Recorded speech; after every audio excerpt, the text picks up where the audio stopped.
Hello student, welcome to ITI study channel. ITI study channel से मैं टीना व्यास आपको ITI electrician second year का topic DC generator के बारे में समझा रही हूँ। तो आज की क्लास स्टार्ट करते हैं। क्लासिफिकेशन ऑफ डीसी जनरेटर में आज की क्लास में विद्युत चुंबकीय जनरेटर के बारे में पढ़ते हैं। तो पहला है आपका, इसमें जो विद्युत चुंबक जनरेटर होता है उसको 3 भागों में बांटा गया है। एक होता है सीरीज जनरेटर जिसे श्रेणी जनित्र कहते हैं, दूसरा होता है शंट जनरेटर और तीसरा कंपाउंड जनरेटर जिसे यौगिक जनरेटर कहते हैं। पहला देखते हैं अपन सीरीज जनरेटर की सीरीज जनरेटर क्या होता है, इसमें जो वाइंडिंग्स होती है वह किस तरह से स्थापित करते हैं और यह जनरेटर कहाँ कहाँ पर उपयोग किया जाता है।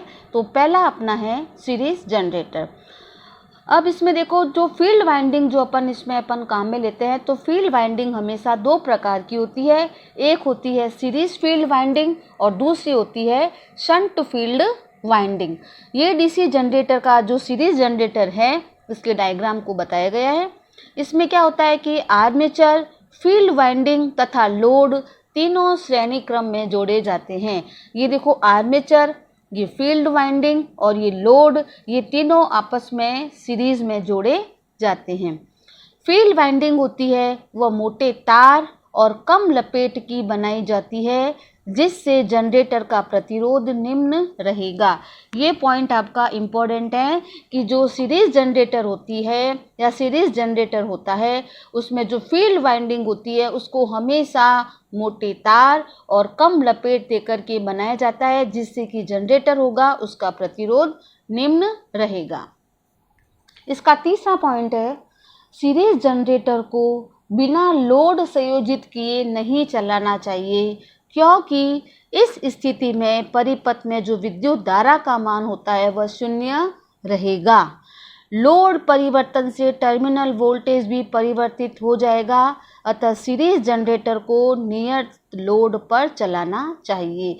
तो ये जो 2 पॉइंट मैंने अभी आपको बताए ये इसके इम्पोर्टेंट पॉइंट है, इसके ऊपर आपको टिक लगाना है कि ऐसा कौन सा जनरेटर होता है जिसको बिना लोड किए संयोजित नहीं करके चलाना चाहिए या बिना लोड संयोजित किए नहीं चलाना चाहिए। तो वो जनरेटर कौन सा होता है? सीरीज जनरेटर होता है। और इसका कारण क्या होता है कि ऐसी स्थिति में क्या होता है, परिपथ में जो विद्युत धारा का मान होता है वह क्या हो जाता है? 0 हो जाता है। और वह कौन सा जनरेटर होता है जिसमें लोड परिवर्तन से टर्मिनल वोल्टेज परिवर्तित होता है? तो वो भी कौन सा जनरेटर होता है? Series generator. अतः सीरीज जनरेटर को नियत लोड के ऊपर चलाना चाहिए। अब डीसी जनरेटर के अंदर लोड करंट का मान होता है, उसका फॉर्मूला IL बराबर EA बटा RA plus RSE plus RL। तो इसमें IL का मतलब लोड करंट, RA का मतलब आर्मेचर रेजिस्टेंस, RSE यानी सीरीज फील्ड वाइंडिंग का रेजिस्टेंस, EA उत्पन्न विद्युत वाहक बल और RL क्या है? लोड प्रतिरोध का मान। तो ये फॉर्मूला भी आपको याद रखना है। और सीरीज जनरेटर के अंदर क्या होती है? हमेशा IL बराबर IA बराबर ISE, यानी लोड धारा, आर्मेचर की जो धारा होती है और सीरीज फील्ड वाइंडिंग में जो धारा प्रवाहित हो रही है, इन तीनों का मान आपस में क्या होता है? बराबर होता है। अब इसकी विशेषता देखते हैं कि सीरीज जनरेटर है इसकी क्या विशेषताएं होती है। इसकी विशेषताओं का ये आपको एक कर्व, जिसको हिंदी में अपन वक्र कहते हैं, इसके अंतर्गत क्या होता है वो देखते हैं। विशेषताओं का फर्स्ट पॉइंट, यह वक्र प्रेरित विद्युत वाहक बल और टर्मिनल वोल्टेज और क्षेत्र विद्युत धारा यानी IF के बीच खींचा गया है। ये देखो, इसके अंदर विद्युत वाहक बल VT का मतलब टर्मिनल वोल्टेज और फील्ड करंट यानी क्षेत्र धारा के बीच खींचा गया है। यह 0 से कुछ ऊपर प्रारंभ होता है। ये जो कर्व है वह, ये देखो यहाँ पे 0 है और 0 से कुछ ऊपर की साइड से ये स्टार्ट हो रहा है। और ऊपर से स्टार्ट होने का यह कारण है कि क्षेत्र विद्युत धारा का जो मान है वह 0 होने पर अवशिष्ट चुंबकत्व होने के कारण अवशिष्ट चुंबकत्व के कारण कुछ विद्युत वाहक बल उत्पन्न हो जाता है और फील्ड धारा का मान बढ़ने पर प्रेरित विद्युत वाहक बल का मान तीव्रता से बढ़ता है और फील्ड पोल जब संतृप्त हो जाते हैं उस समय यह वक्र भी चपटा हो जाता है, अर्थात प्रेरित विद्युत वाहक बल का मान स्थिर हो जाता है। ये देखो इसके ऊपर नंबर फर्स्ट लिखा है। ये फर्स्ट का मतलब जो मैंने अभी आपको बताया कि इसमें प्रेरित विद्युत वाहक बल और फील्ड करंट के बीच में आपको ये कर्व बताया गया है और इसमें ये जो वक्र है ये जीरो से स्टार्ट नहीं होकर के ग्राफ आपको कुछ ऊपर से स्टार्ट होता है और ऊपर से स्टार्ट होने का कारण क्या है कि इसके अंदर जो विद्युत धारा का मान होता है इसमें अवशिष्ट चुंबकत्व होने के कारण कुछ विद्युत वाहक बल उत्पन्न हो जाता है, जिससे क्या हो जाता है कि यह वक्र होता है वह जीरो से स्टार्ट नहीं होकर के कुछ ऊपर से स्टार्ट हो जाता है, क्योंकि इसके अंदर कुछ विद्युत वाहक बल होता है वह तीव्रता से बढ़ जाता है। इस प्रकार इसमें क्या हो जाता है, जैसे जैसे फील्ड धारा का मान बढ़ेगा प्रेरित विद्युत वाहक बल का मान भी तीव्रता से बढ़ता है और जब ये पोल होते हैं वह संतुष्ट यानी संतृप्त हो जाते हैं उस समय यह वक्र देखो यहाँ से कुछ बड़ा फिर यहाँ से चपटा हो जाता है। अर्थात चपटा क्यों हुआ, क्योंकि इसमें जो विद्युत वाहक बल का मान है वह क्या हो गया, आपका स्थिर हो गया। अब इसका एक नोट है वो देखो, आर्मेचर फील्ड में वोल्टेज ड्रॉप के कारण टर्मिनल वोल्टेज का मान प्रेरित विद्युत वाहक बल से कम रहता है। यानी इसके अंदर क्या होगा कि टर्मिनल वोल्टेज का मान होगा वह प्रेरित विद्युत वाहक बल से क्या होगा, हमेशा कम रहता है। और जो दूसरा वक्र है वह VT यानी आउटपुट वोल्टेज तथा क्षेत्र विद्युत धारा IF के मध्य खींचा गया है। अब देखो इसका DC सीरीज जनरेटर का उपयोग कहाँ पे करते हैं, ये आपके एग्जाम में क्वेश्चन पूछा हुआ है कि सीरीज जनरेटर का उपयोग कहाँ पे होता है। तो इसका उपयोग DC पारेषण लाइन यानी जो ट्रांसमिशन लाइन होती है उसमें वोल्टेज ड्रॉप को पूरा करने के लिए बूस्टर के रूप में किया जाता है। बूस्टर का मतलब वोल्टेज के मान को बढ़ाना। तो जो सीरीज जनरेटर होगा इसका उपयोग कहाँ पे करते हैं, तो इसका उपयोग DC पारेषण यानी DC ट्रांसमिशन लाइन के अंदर वोल्टेज ड्रॉप को पूरा करने के लिए बूस्टर के रूप में किया जाता है। दूसरा है आपका शंट जनरेटर। शंट जनरेटर में क्या होता है, इस जनरेटर में फील्ड वाइंडिंग होती है वह आर्मेचर के समानांतर संयोजित की जाती है। ये देखो फील्ड वाइंडिंग है, ये आर्मेचर है, उसके समानांतर क्रम में संयोजित की जाती है। समानांतर संयोजित के कारण फील्ड वाइंडिंग होगी उसको पतले तार और अधिक लपेट देकर के बनाई जाती है। आपको याद रखना है कि हमेशा जो फील्ड वाइंडिंग होती है उसको पतले तार और अधिक लपेट देकर के बनाया जाता है और जो सीरीज फील्ड वाइंडिंग होती है उसको मोटे तार और कम लपेट देकर के बनाया जाता है। और इसको पतले तार की और अधिक लपेट देकर के क्यों बनाई जाती है कि जिससे कि वह आर्मेचर के द्वारा उत्पन्न पूर्ण विद्युत वाहक बल को सहन कर सके। और आर्मेचर वाइंडिंग होती है उसको मोटे तार की बनाई जाती है क्योंकि लोड धारा को सहन कर सके, क्योंकि ये डायरेक्ट आर्मेचर है वह लोड के साथ कनेक्ट है। तो लोड धारा को सहन करने के लिए जो आर्मेचर की जो वाइंडिंग्स होगी उसको मोटे तार की बनाते हैं। शंट जनरेटर को लोड से संयोजित करके स्टार्ट नहीं करना चाहिए। इस बात को भी आपको याद रखना है कि ऐसा कौन सा जनरेटर है जिसको लोड से संयोजित करके स्टार्ट नहीं करना चाहिए, क्योंकि इस स्थिति में प्रेरित विद्युत धारा का जो प्रवाह होता है वह लोड की तरफ होने लगेगा। फील्ड को पूरी विद्युत धारा नहीं मिलेगी, फलस्वरूप क्या होगा, फील्ड वाइंडिंग है वह पूर्ण विद्युत चुंबकीय क्षेत्र स्थापित नहीं कर पाएगी और प्रेरित विद्युत वाहक बल का मान कम रह जाएगा। अतः जब तक कोई शंट जनरेटर पूर्ण विद्युत वाहक बल उत्पन्न नहीं करने लगे उसे लोड से संयोजित नहीं करना चाहिए। इसमें क्या होता है, आर्मेचर जो धारा का मान होता है वह लोड धारा और शंट वाइंडिंग के अंदर जो करंट प्रवाहित हो रही है उन दोनों के योग के बराबर होता है। तो IA बराबर IL प्लस ISH। ISH का मतलब क्या हो गया, इसके अंदर शंट वाइंडिंग के शंट जो फील्ड वाइंडिंग है उसके अंदर जो प्रवाहित हो रही है करंट का मान, और IL लोड के अंदर प्रवाहित विद्युत धारा, और IA आर्मेचर में प्रवाहित विद्युत धारा। सीरीज के अंदर क्या होता है, इन दोनों प्रकार की जो तीनों प्रकार की जो धाराएं होती है वो आपस में इक्वल होगी, लेकिन जो शंट जनरेटर होता है उसमें IA बराबर IL प्लस ISH होगा। अब इसमें देखो टर्मिनल वोल्टेज VT का मान होता है वो हो जाएगा IL इंटू RL, और आर्मेचर के अंदर वोल्टेज ड्रॉप होता है उसका फॉर्मूला होगा IA इंटू RA। यहाँ पे RA क्या है, आर्मेचर का प्रतिरोध, और IA क्या है, आर्मेचर में प्रवाहित विद्युत धारा। अब DC जनरेटर में ये जो उसका शंट जनरेटर है उसकी विशेषताओं का ये आपको दो वक्र बताए गए हैं। इन दो वक्रों को इसमें ये कैसे काम करता है इसके बारे में अपन देखते हैं। वक्र A में शंट जनरेटर की प्रेरित EMF F और फील्ड विद्युत धारा IF के मध्य दर्शाया गया है। ये जो पहला वाला जो ग्राफ है या जो एक कर्व है वह क्या हो जाएगा, शंट जनरेटर में प्रेरित विद्युत वाहक बल EMF या उसमें तथा उसमें जो फील्ड विद्युत धारा है IF उसके मध्य उसको दर्शाया गया है। इसमें क्या होता है, फील्ड करंट का मान बढ़ने से प्रेरित विद्युत वाहक बल का मान तीव्रता से बढ़ता है। जैसे जैसे फील्ड करंट का मान बढ़ेगा वैसे वैसे इसमें क्या हो जाएगा कि विद्युत वाहक बल का भी मान होगा वह तीव्रता से बढ़ता है।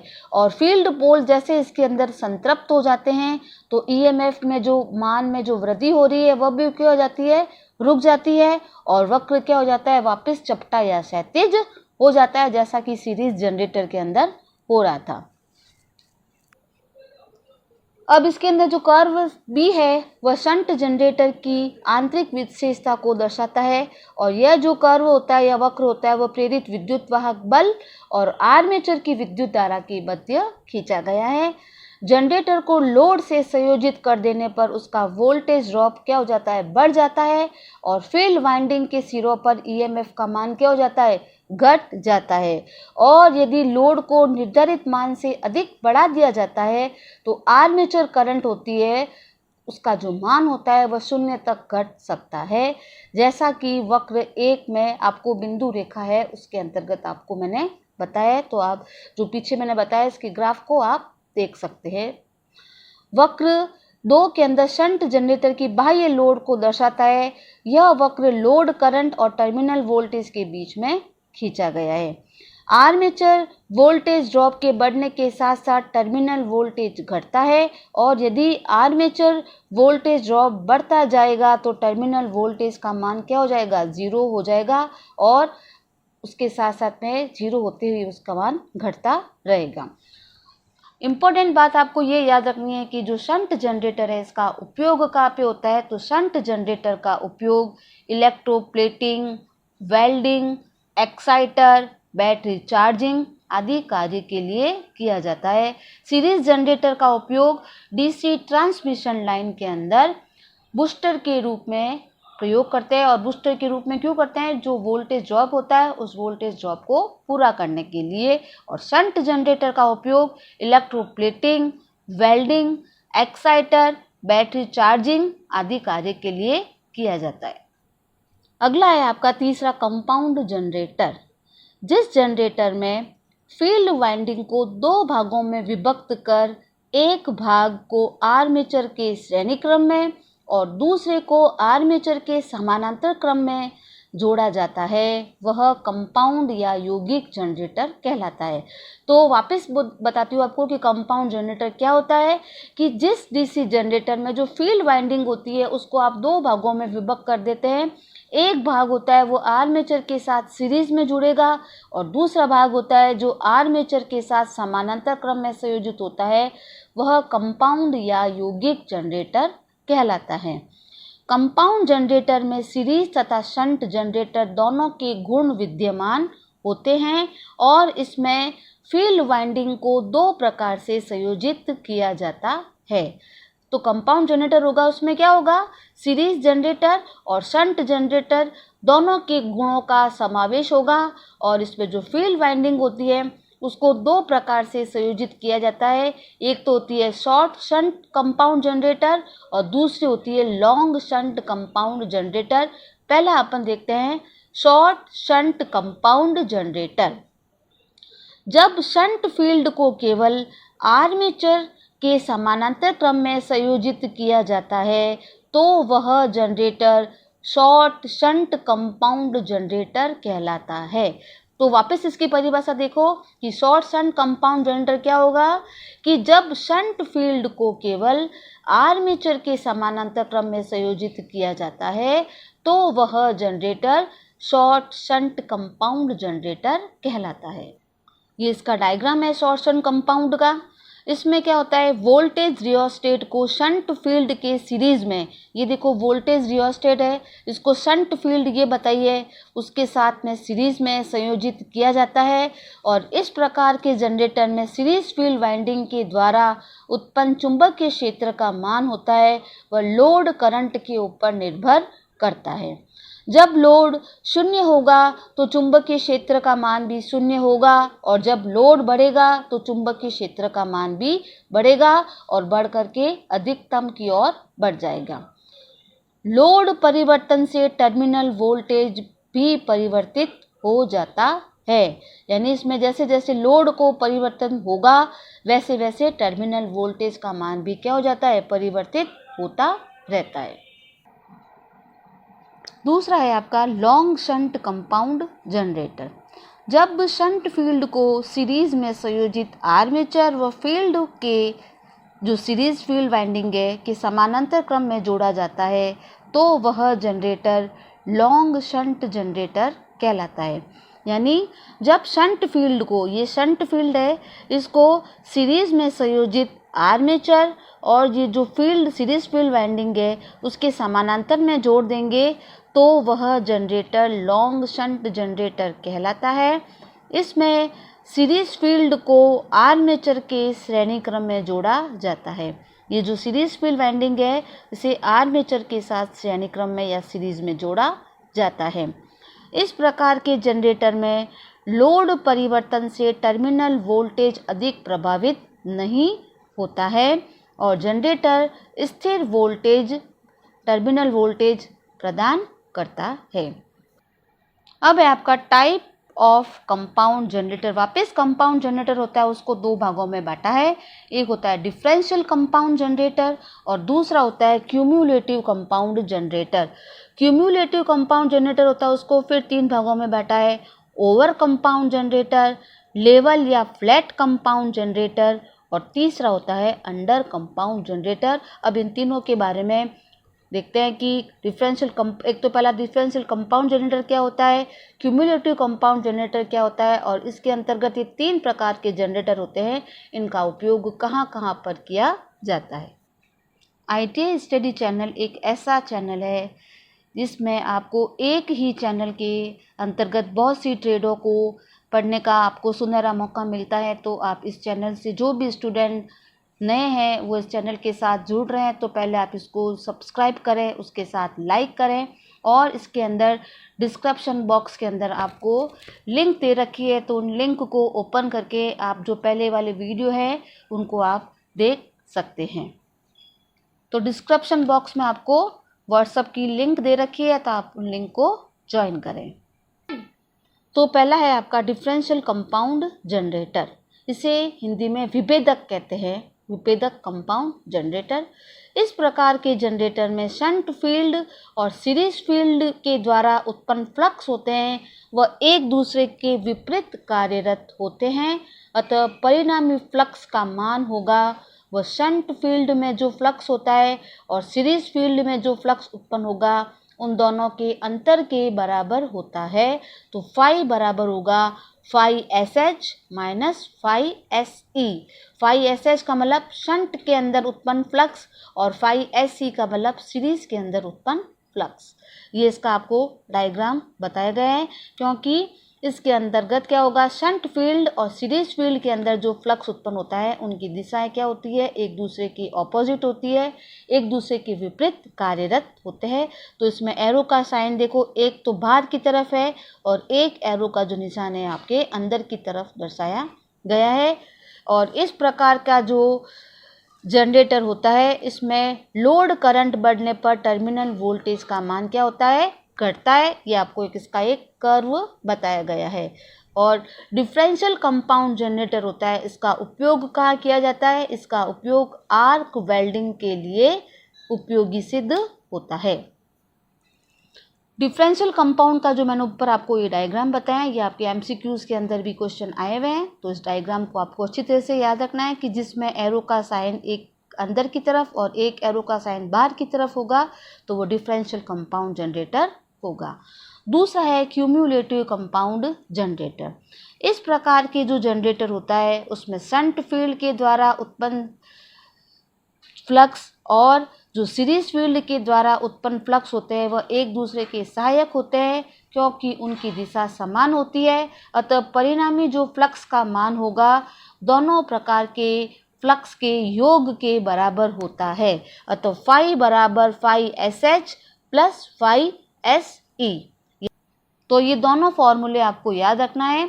डिफरेंशियल के अंदर फाई बराबर phi S H minus phi S E और क्यूमुलेटिव के अंदर फाई बराबर phi S H plus phi S E. ये क्यूमुलेटिव कंपाउंड का डायग्राम है फ्लक्स के बारे में, जो कि इनकी दिशाएं एक समान होती है तो इसमें एरो भी सभी एक दिशा के अंदर चल रहे हैं। तो फाई बराबर phi S H plus phi S E. अब क्यूमुलेटिव कंपाउंड जनरेटर होते हैं वह तीन प्रकार के होते हैं। एक होता है ओवर कंपाउंड, दूसरा होता है लेवल या फ्लैट कंपाउंड और तीसरा होता है अंडर कंपाउंड जनरेटर। जो ओवर कंपाउंड जनरेटर होता है इस जनरेटर का उपयोग ऐसे लोड को विद्युत सप्लाई करने के लिए किया जाता है जो जनरेटर से पर्याप्त दूरी पर हो, जैसे स्ट्रीट लाइट और रेलवे। तो अगर आपके एमसीक्यूज के अंदर आए कि स्ट्रीट लाइट और रेलवे में किस प्रकार के जनरेटर का प्रयोग किया जाता होता तो वो कंपाउंड जनरेटर है, लेकिन इसके अंदर कौन सा हो जाएगा, क्यूमुलेटिव कंपाउंड जनरेटर के अंतर्गत ओवर कंपाउंड जनरेटर। ऑप्शन को देख करके आपको टिक करना है। लेवल या फ्लैट कंपाउंड जनरेटर, इस प्रकार के जनरेटर का जो उपयोग होता है वह लेथ मशीन और निकटस्थ लोड को विद्युत सप्लाई प्रदान करने के लिए किया जाता है। और लास्ट है अंडर कंपाउंड जनरेटर। इस प्रकार का जो जनरेटर होता है इसका उपयोग इलेक्ट्रोप्लेटिंग और लाइटिंग के कार्य के लिए किया जाता है। तो आज की क्लास में मैंने आपको डीसी जनरेटर की क्लासिफिकेशन को पूरा आपको अच्छी तरह से समझाया है। तो इस वीडियो को आप आराम से देखें और उसको समझने की अच्छी तरह से कोशिश करें, क्योंकि इसमें से एग्ज़ाम में बहुत से एमसीक्यूज़ आपको पूछे हुए हैं। तो आज की क्लास यहीं पे समाप्त करती हूँ। वीडियो को देखने के लिए